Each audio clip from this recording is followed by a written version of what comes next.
So after being hijacked, we just arrived in the loosest way possible to the Peller Estates, and to top off the looseness, we're greeted with some champagne. To Toronto. Snuck into the kitchen of Peller to meet Jason, the head chef. Well, welcome to my kitchen. This is Peller Estates, and I'm Jason Parson, the executive chef here. And as you can see, it's a little warmer here than outside, but this is where you should be. It's where all the fun is. And hey, so tell me, why Peller? This is famous for its wine, but I hear that the food is also pretty famous. Well, you know, if you're talking to the winemaker, it's all about the wine. If you're talking to the chef, it's all about the food. But the reason Peller is it's the combination. You know, for me, I've been here 6 years now, and when you start, you play around with the combinations of food and wine, but now we've got to the point where food and wine truly need each other, and you've got that whole combination of new flavors and taking wine to another level and taking food to another level. So let me tell you a little bit about what we've got going on here. Okay, we'll start with the parfait, because this has become a bit of a signature dish here. It's an ice wine chicken liver parfait. We've actually sweetened it with a little ice wine and then done a little glaze on the top, so you got a little kind of a brulee.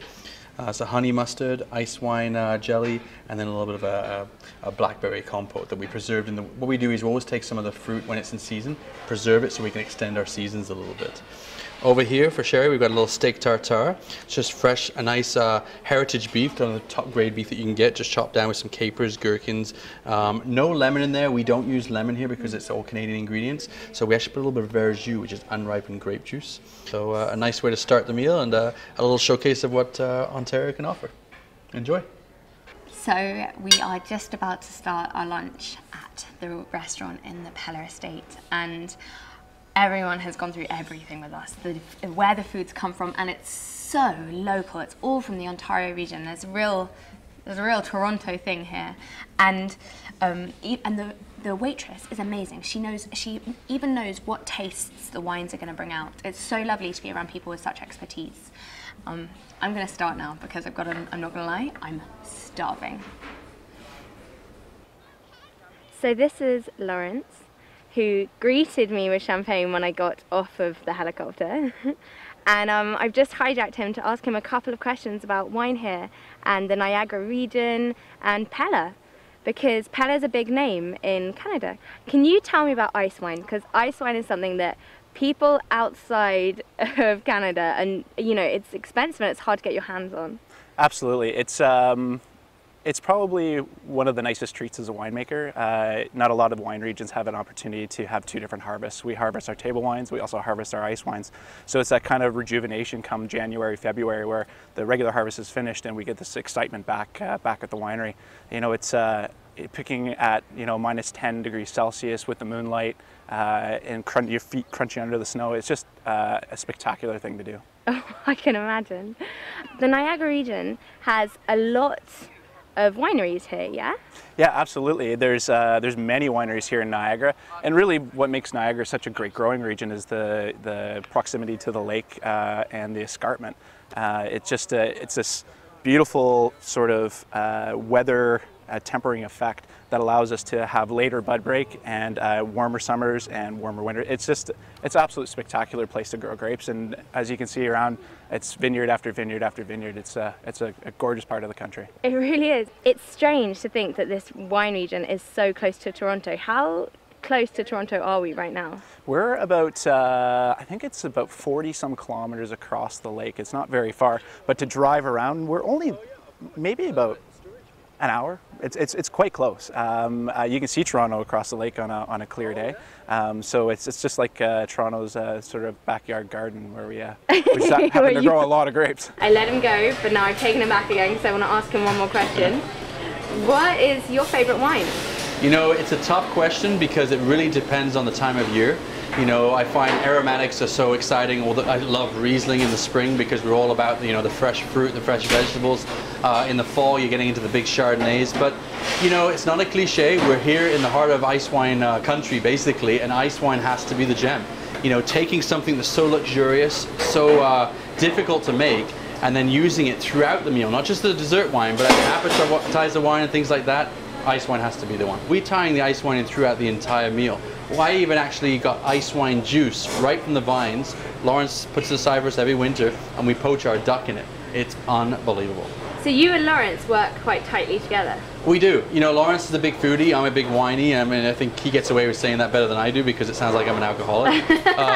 But yeah, I mean, I get to hang out with him when he's going out and do his vineyard inspections, when he's making decisions, even when we're doing the blending sessions. I'm part of that and talking about how, you know, we want to blend certain vineyards with whatever to make a profile that he's looking for. And Lawrence is in the kitchen all the time. I mean, I have to watch that he's not eating too much, but you know, just when we're creating menus, he's talking about ideas, and I think that cross-training and cross-understanding each other's jobs gives us a great, when he's making wine, he really is thinking about my food, which really helps people at home, because that means our wine will work with food. And same with, you know, when I'm doing food, I'm thinking about his wine, so I'm not making food that's so over-complex that it kills the wine. So this is Sherry, and Hello. Sherry, can you introduce yourself before explaining to me about where we are so everyone knows? I'm Sherry Lockwood, and I'm here with Grace at Peller Estates Winery in Niagara-on-the-Lake. And where are we right now? We've just come down into our barrel cellar, which is underground, and where we store our very, very best red wines. You'll see probably about 400 barrels when we pan the camera, and it's a really special space because we do phenomenal dinners, one long table down the center of the room, about 80 people at a table, very special, and lots of cocktail receptions, of course, featuring our very own wines. And from time to time, our winemaker Lawrence will allow us to do barrel samples, which is really fun to do. Oh. So you actually draw wine right from the barrel, and most people have never done something like that before. So they can't envision, you know, taking wine right from the barrel. They can't even envision that this is what we call our basement. So Yeah, I can't imagine that. No. Even this being is our here. basement. Quite a nice basement. Can you imagine having a dinner in here? So everybody, there'd be a table down the middle. There is. It's all candle lit. Down the center seats about 80 guests, so it is absolutely stunning. By the end of the night, everyone's friends with each other. And we usually start with a nice reception of our sparkling wine, which we call ice cuvee. And it's very special because it has a little dosage of ice wine, so a little sweetness to it. So we're coming into our wine library, a little bit different than the library you might be used to. It's where we store our back vintage wines. It's climate controlled, and the best part is we do wine seminars and dinners and receptions in this room. So it is a lovely space, wonderful acoustics. We've had everything from small groups with bands in here to really intimate dinners for 10 to 12 people. It's just in the midst of being set, and it's for what we call chicks and chocolate. What could be better than wine and chocolate? So it's actually a tasting of some of our favorite wines, the Ice Cuvée Rosé, of course, the sparkling wine with ice wine, a Chardonnay, who doesn't love Chardonnay, and then 4 different chocolates from around the globe. So very much like wine has a place where it comes from, a place where it lives. Chocolate does as well. So we explain why chocolate, the different tastes of chocolate depend on where it's been grown, where the beans come from. Well, of course, because the wine has a very specific place where it can be grown, just like the cocoa bean. That's exactly right. So it's really, really a fun seminar, and we do allow the odd gentleman in, even though we call it Chicks and Chocolate. They seem to like it as well. All right, so where are we now? We've just come upstairs, overlooking the vineyards, into a room we call our Reserve Boutique. It's where we taste our most premium wines, those that we don't have very much left of, things that we've probably cellared for a few years and brought out again. And in this room, the king of all wine is Kevin, and he takes care of this room and all of our guests in it. Okay, well, ice wine, the Niagara Peninsula is world-renowned for its ice wine. And ice wine is made from grapes that are frozen naturally on the vine.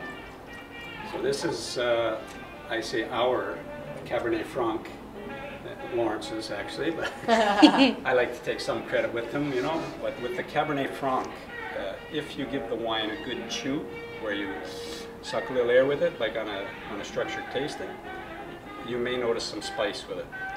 For one thing, Janice's, our pastry chef here, who made your cheesecake earlier. She makes this wicked flourless chocolate cake, and I believe, you know, maybe I'm giving away her secret, but I believe she puts a little cayenne in it. Ah. So when you put the chocolate cake in your mouth before the wine, it just tastes like chocolate. You don't notice. Yeah. When you add the Cab Franc and you get that spiciness from the Franc, it's pow. I love that. I You've love the elevated, chefs yeah. and the wine experts working together to. Very much so.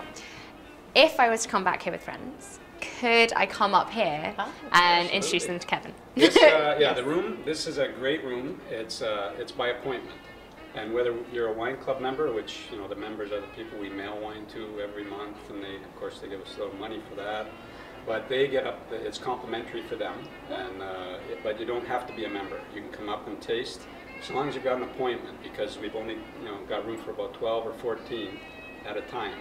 So if you have 6, 5 or 6 of you here, that's half the bar. And if I have another, so it's like a restaurant. We just want to make sure we You're focus more with than the welcome people to that are come here. up, though. Well, thank you so much, You're Kevin. very Thank welcome. you, Kevin. You've been a dream. Thank you. Final cheers. I think final cheers. There we go. Peller Estates. Thank you. Peller Estates. Cheers.